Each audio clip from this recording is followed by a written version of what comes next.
जर तुमच्याकडे ration card असेल, पांढरं, केशरी किंवा पिवळं यापैकी कोणतंही रेशन कार्ड असेल किंवा APL, BPL, अंत्योदय, तर तुमच्यासाठी खूप मोठी चेतावणी आहे. 30 जुलै 2024 पासून नवीन 3-4 नियम येत आहेत, लागू होत आहेत, ज्यामुळे वेळीच काही गोष्टी केल्या नाहीत तर रेशन कार्ड धारकांच्या अडचणीत मोठी वाढ होणार आहे. तसेच काही गुड न्यूज आहेत ज्या सरकारच्या माध्यमातून देण्यात आल्या आहेत, ज्यांचा रेशन कार्ड धारकांना मोठा फायदा होणार आहे.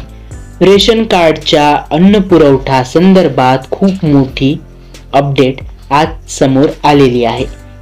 यामध्ये काही नियम बदललेले आहेत जे जुलै 2024 पासून लागू होतील. याचा जो फटका आहे तो 80 कोटी जनतेला बसणार आहे. व्हिडिओमध्ये रेशन कार्ड संदर्भात काय मोठे बदल होणार आहेत ते समजून घेऊयात. या संदर्भात तुम्हाला काय करावे लागेल जेणेकरून तुमचं रेशन बंद होणार नाही किंबहुना तुमच्यावर याचा परिणाम होणार नाही. चॅनलवर नवीन असाल तर चॅनलला सबस्क्राईब करा आणि शेवटपर्यंत व्हिडिओ पहा. सरकारमार्फत दर महिन्याला प्रति व्यक्ती 5 किलो धान्य मोफत पुरवलं जातं. मात्र जुलै 2024 पासून नियम बदललेले आहेत. गरीब कुटुंबांना राष्ट्रीय अन्न सुरक्षा कायदा 2023 नुसार मोफत धान्य दिलं जातं. कोरोना काळात अंत्योदय आणि केसरी कार्ड धारकांना राशन मोफत देण्यात येत होतं, पण त्याची जी मुदत आहे ती पुढे 5 वर्ष लांबवली. त्यानुसार आता भरपूर कुटुंबांना राशन मोफत मिळत आहे. पण यामध्ये आता एक मोठा बदल त्या ठिकाणी करण्यात आलेला आहे. अपात्र जे राशन कार्ड धारक आहेत, म्हणजे असे काही राशन कार्ड धारक आहेत ज्यांचं प्रत्यक्ष उत्पन्न खूप जास्त आहे, त्यांची परिस्थिती ही गरीब नसतानाही ते राशन घेत आहेत, तर या कार्ड धारकांना हा नियम माहीत असणं गरजेचं आहे. जर तुमची आर्थिक परिस्थिती सांगितलेल्या निकषांच्या वर जात असेल तर तुम्ही अडचणीत येऊ शकता. तुम्ही घेत असलेल्या राशनचे तुमच्याकडून 30 ते 35 रुपये किलोने पैसे वसूलले जाऊ शकतात.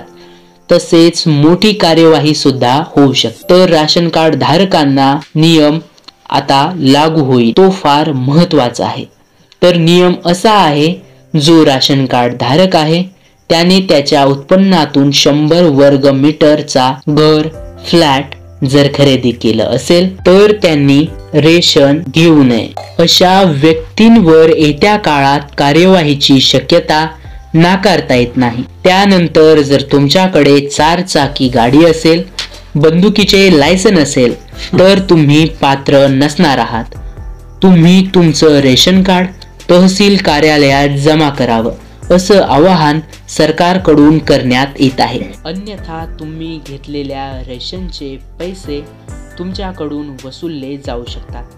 तसेच तुमच्यावर कठोर कार्यवाही देखील होऊ शकते. गावामध्ये 2 लाख आणि शहरात वर्षाला 3 लाख रुपये तुम्ही पगाराच्या माध्यमातून कमवत असाल तर तुम्ही देखील रेशन घेण्यासाठी पात्र नाहीत.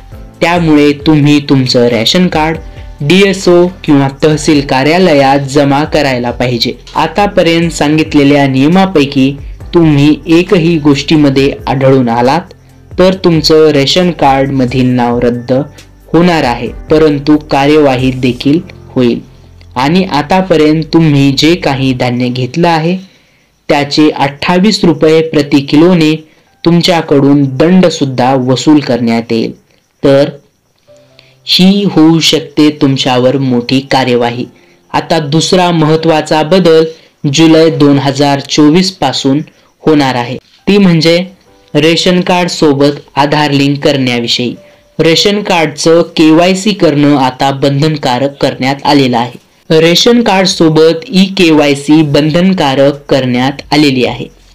तर ही eKYC बंधनकारक का करण्यात आलेली आहे तर भ्रष्टाचाराला आणि अनियमिततेला आळा घालण्यासाठी ही eKYC बंधनकारक करण्यात आलेली आहे.